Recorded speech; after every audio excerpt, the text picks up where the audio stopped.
नमस्कार, जीवन में आपका स्वागत है। मैं हूं रमन कुमार।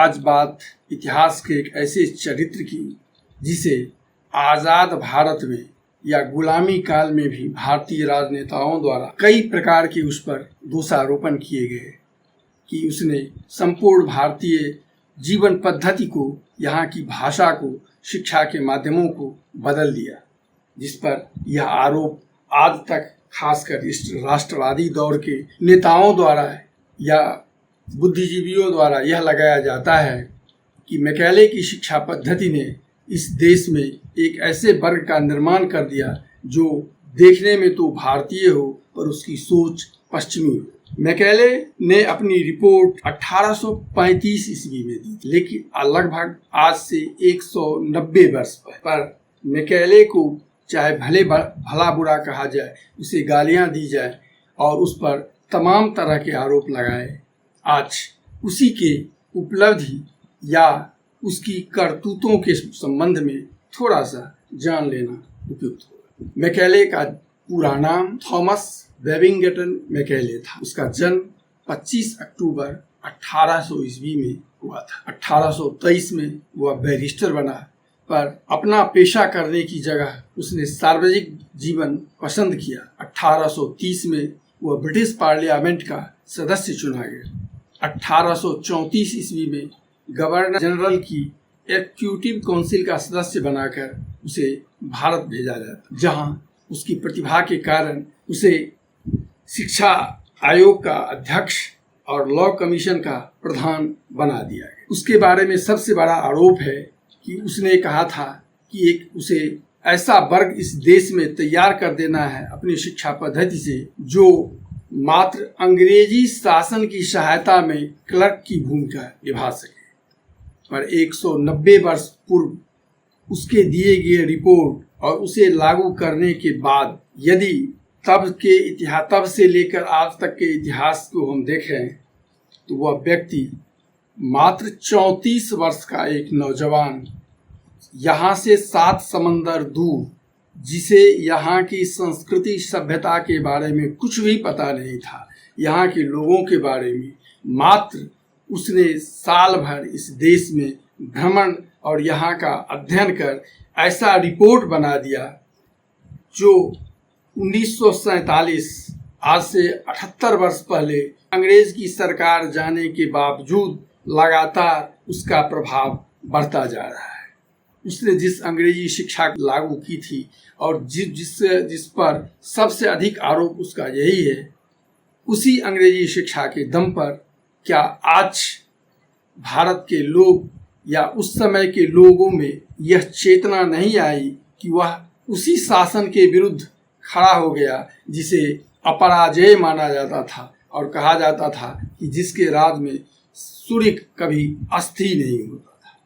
उसी दौर के आप अगर एक तरफ से राजनेताओं का नाम जाने, बुद्धिजीवियों का नाम जाने, तो वो चाहे स्वामी विवेकानंद हो, अरविंद हो, महात्मा गांधी हो, सुभाष चंद्र बोस हो, भगत सिंह हो, चंद्रशेखर आजाद हो, राम प्रसाद बिस्मिल हो, या हजारों हजार क्रांतिकारियों की वह फौज, कांग्रेस के वे राजनेता इसी दौर की उपज थे। आज 78 वर्ष भारत को बीत गए, लेकिन हमारी तमाम सरकारों ने मात्र इस यहाँ की शिक्षा व्यवस्था को दुह स्थिति में पहुँचाने के अतिरिक्त यदि इतना किया है तो मात्र मैकेले को गाली देना और उस पर दोषारोपण करना। उसकी प्रतिभा ऐसी थी कि वह व्यक्ति यहाँ आया तो उसकी प्रतिभा के दम पर उसे लॉ कमीशन का अध्यक्ष बना दिया गया। उसने आज जिस आज़ाद भारत में कानून व्यवस्था या संपूर्ण न्याय व्यवस्था चल रही है, वह आईपीसी उसी का बनाया हुआ है, उसी का तैयार किया हुआ है। उसी के दम पर आज भी भारत की कानून और भारत की संपूर्ण न्याय व्यवस्था टिकी हुई है।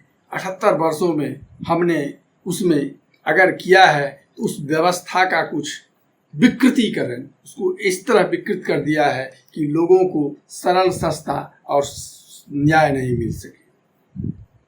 तो मात्र अपनी गलती के लिए उस एक व्यक्ति मैकेले, जिसने इस देश में एक तरह से अंग्रेजी शिक्षा का प्रसार कर यहाँ की चेतना को विकसित किया था, उस पर, और यदि उसने ऐसा नहीं किया तो निश्चित रूप से वह अपनी संस्कृति का यहाँ प्रसार करने आया था। उसके बारे में यह भी कहा जाता है उसने यहाँ आने के बाद अपने पिता को पत्र लिखा था, जिसमें उन्होंने कहा था कि वह जो शिक्षा का रिपोर्ट यहाँ वह सौंप रहा है, यदि उसे लागू कर दिया गया तो इस देश के लोग देखने में तो भारतीय होंगे, मगर उनकी सोच बिल्कुल ही पश्चिमी या कहें कि इंग्लैंड वाली हो जाएगी। उसे गए हुए मात्र 4 वर्षों बाद वह यहाँ से चला गया, लेकिन उसके जाने के बावजूद और आज़ादी के 8 दशक बीत जाने के बावजूद क्या यहाँ अंग्रेजी शिक्षा का प्रसार नहीं हो रहा है? क्या अंग्रेजी जानने वाले ही योग्य, सुशिक्षित और चेतना संपन्न नहीं कहे जा रहे हैं, और इसे न जानने वाले मंदबुद्धि या सामान्य बुद्धिमान या अल्प शिक्षित नहीं कहे जाते हैं? तो आखिर मैकेले को गरियाकर मात्र अपनी जवाबदेही से मुक्ति होकर हमने अपने लिए, जो हम यहाँ के हैं, उस क्षेत्र वहाँ की ज़रूरतों के हिसाब से न तो शिक्षा पद्धति आज तक तैयार की, तमाम नई शिक्षा पद्धतियाँ लागू की जाती रही, और मैकेले की शिक्षा पद्धति का प्रभाव हर शिक्षा नीति के बाद कुछ और अधिक बढ़ गया। तो आखिर यही हमारी प्रतिभा है और यही हमारी गुणवत्ता है, यही हमारा स्वयं पर गौरव का अभिमान है, जिसके दम पर हम एक नौजवान द्वारा 190 वर्ष पूर्व बनाई गई व्यवस्था को 8 दशक में बदल नहीं सके। सोचिएगा जरूर, दोषी वह मैकेले था या हम हैं, और यदि इसी पद्धति से, यदि इसी तरह दूसरों पर आरोपण करने कर हम अपनी जवाबदेही से क्या नहीं बच रहे हैं? धन्यवाद। आज बस इतना ही। चैनल अच्छा लगे तो इसे सब्सक्राइब, लाइक और अपनी प्रतिक्रिया देने का कष्ट करेंगे। नमस्कार।